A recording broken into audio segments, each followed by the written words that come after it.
Selamat pagi atau siang Pak Wid dan teman-teman. Saya Daniel Adi Permadi NIM 20B10016 akan mempresentasikan tentang struktur komposit. Ada 3 pembahasan yang akan saya bahas, yaitu definisi baja komposit, bahan baja komposit, kelebihan dan kekurangan struktur komposit. Struktur komposit. Struktur komposit merupakan suatu struktur yang terdiri dari 2 material atau lebih dengan bahan yang berbeda dan membentuk satu kesatuan, sehingga menghasilkan sifat gabungan yang lebih baik. Bahan baja komposit yang pertama ada baja profil, yang kedua ada besi tulangan, dan yang ketiga ada cor beton. Menurut SNI 03/1729 tahun 2002, ada 2 tipe kolom komposit. Yang pertama, kolom komposit yang terbuat dari baja profil yang diberi selubung beton di sekelilingnya, yang ada pada gambar A. Yang kedua, kolom terbuat dari penambang baja berongga atau kolom baja berintikan bentot yang ada pada gambar B. Pada kolom baja berselubung beton, penambahan beton dapat menunda terjadinya kegagalan lokal buckling pada profil baja serta berfungsi sebagai material penahan api. Material baja berfungsi sebagai penahan beban yang terjadi setelah beton gagal. Sedangkan kolom baja berintikan beton, kehadiran material baja dapat meningkatkan kekuatan beton dari beton serta dapat menghalangi terjadinya lokal buckling pada baja. Ini ada persyaratan bagi suatu kolom komposit ditentukan dalam SNI 03/1729/2002 pasal 12. Batasan-batasan berikut harus dipenuhi oleh suatu kolom komposit.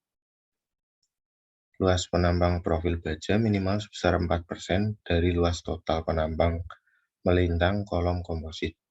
Jika kurang, maka komponen struktur tekan ini akan bereaksi sebagai kolom beton biasa. Yang kedua, untuk profil baja yang diselubungi beton, persyaratan berikut harus dipenuhi. Tulangan longitudinal dan lateral harus digunakan. Jarak antar pengikat lateral tidak boleh lebih besar dari 2/3 dimensi terkecil penambang kolom komposit. Luas penambang melintang dari tulangan longitudinal dan transversal minimum 0,18 mm persegi per jarak antar tulangan longitudinal atau transversal. Selimut beton harus diberikan minimal setebal 40 mm dari tepi terluar tulangan longitudinal dan transversal. Tulangan longitudinal harus dibuat menerus pada lantai tingkat kecuali tulangan longitudinal yang hanya berfungsi sebagai gagangan beton.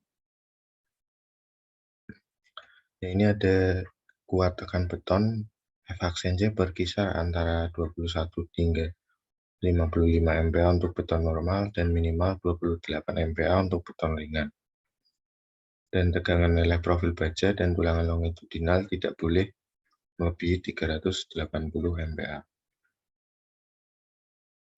Berdasarkan SNI 03/1729 tahun 2002, pasal 12, jenis kolom komposit terdiri dari 2 macam, yaitu kolom komposit terbungkus beton adalah kolom komposit yang terbuat dari profil baja yang diberi selubung beton di sekeliling kolom baja berselubung beton. Kolom ini dapat dinamakan kolom composite inside steel atau concrete encased column.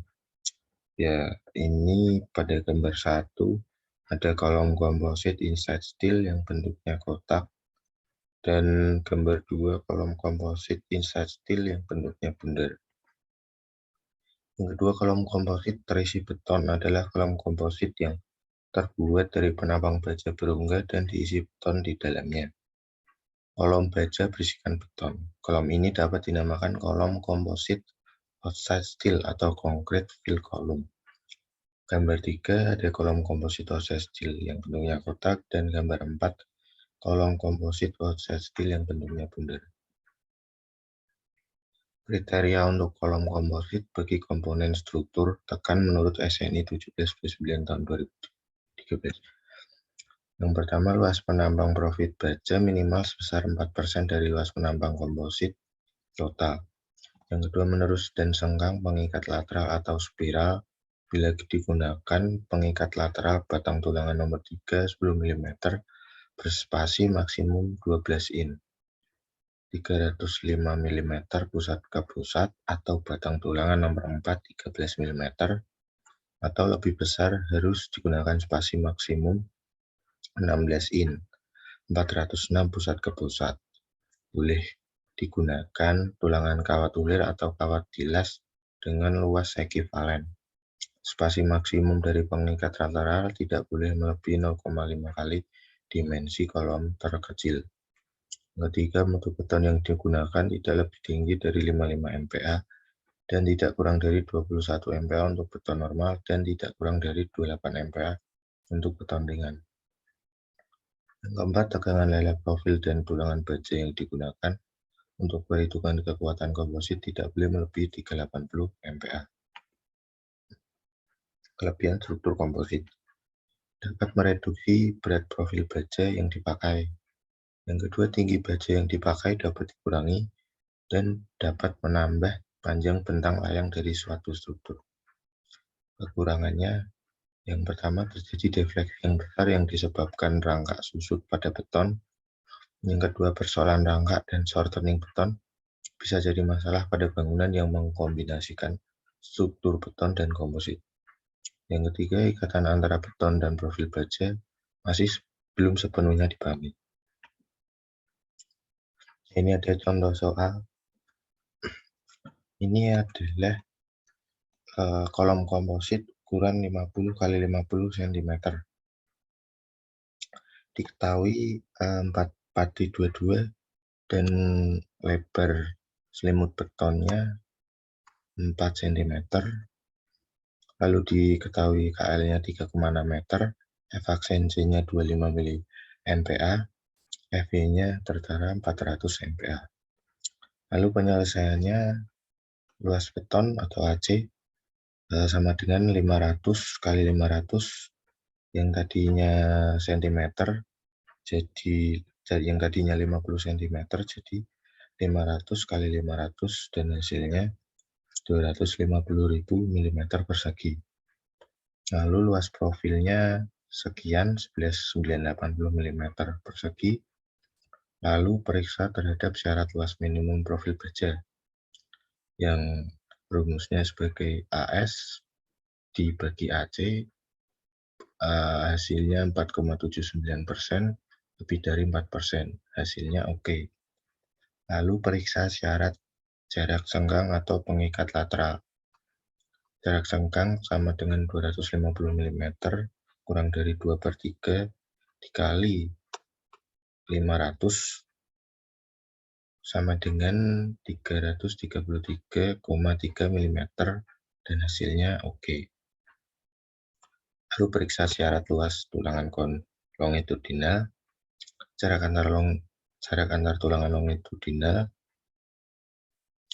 ketemu sekian 378 mm. Lalu luas tulangan longitudinal ketemu sekian 380,13 mm persegi, lebih dari 0,18378, itu sama dengan 68,04 mm persegi. Lalu periksa syarat tulangan lateral. Luas tulangan sengkang rumusnya 1/4 dikali pi dikali 10 kuadrat. Hasilnya jadi 78,54 mm persegi, lebih dari 0,18 kali 250, yaitu jadinya 45 mm persegi. Lalu hitung ketegangan leleh modifikasi. Luas total tulangan longitudinal sekian dan luas neto beton AC sama dengan ini sekian 236/99,78 mm persegi. Untuk profil baja yang diberi selubung beton, maka C1-nya jadi 0,7, C2-nya jadi 0,6, dan C3-nya 0,2. Lalu ini rumus FMY. FY tambah C1 kali FYF dikali AR per AS tambah C2 kali F aksin C kali AC per AS. Lalu ditemukan 571,66 MPa. Sekian presentasi dari saya, terima kasih.